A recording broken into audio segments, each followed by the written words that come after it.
Okay, so what is chemotherapy-induced nausea and vomiting? It's nausea and vomiting that results from chemotherapy treatment. It's caused when the anticancer drug is carried in the blood to the chemoreceptor trigger zone. The ematogenic compounds of the anticancer drug activate the chemoreceptor trigger zone, which then in turn activates the vomiting center, sending signals to the stomach, diaphragm, and abdominal muscles, which results in the nausea and vomiting. So how does the medication work? The medication my patient has is granisetron. It's a antiemetic drug that works by blocking serotonin receptors in the chemoreceptor trigger zone, vagal nerve terminals, and in the small intestine.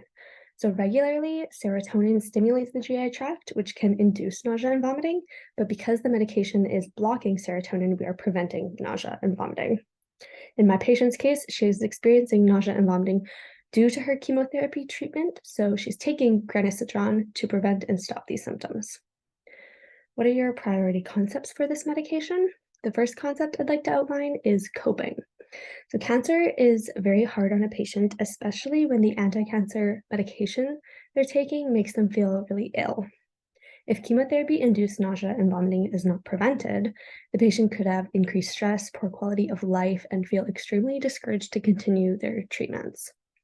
Granisetron will help lessen these negative symptoms like the nausea and vomiting that come with chemotherapy, which in turn will help the patient better cope with their illness and continue receiving the cancer treatments that they need. The second concept is elimination, and this concept can relate to both vomiting and bowel elimination. Granisetron's main significance is that it's going to help prevent vomiting. So there's going to be a decrease in that oral elimination, which we want. But one of the adverse effects of this medication is constipation. So while taking this medication, the action of serotonin in the intestines once again is being blocked, which is going to slow motility in the bowels, causing constipation. Constipation can cause further issues, which we don't want. So abdominal assessments need to be done, and the patient's bowel movements should be tracked and evaluated. The third concept is fluid and electrolytes. A patient with this illness is going to be losing fluids through vomiting and therefore could cause imbalances in electrolytes. While taking granisetron, the vomiting should subside and therefore fluid and electrolyte levels will regain balance. What assessments are important for a patient with this disease? The first assessment is fluid and electrolytes. The anti-cancer medication is going to cause the vomiting, which, as I've said, will decrease fluids and cause imbalances in electrolytes. Because the patient is expelling so many fluids, they're at a higher risk for dehydration, which we would want to assess for signs of dehydration, such as dry mucous membranes, skin turgor, and thirst. For electrolytes, we could assess lab values, specifically blood chemistry tests to look at potassium, sodium, carbon dioxide, and chloride. For GI assessment, is also important as the disease is directly causing vomiting and nausea. We'd want to assess the patient's subjective data, including nausea, pain, appetite, their bowel movements, characteristics of their vomit, like the amount, the frequency, the color. We would also want to auscultate and palpate the abdomen, noting any abnormal sounds, distension, firmness, or pain, as these could indicate the need for further investigation. The last assessment of importance is a respiratory assessment.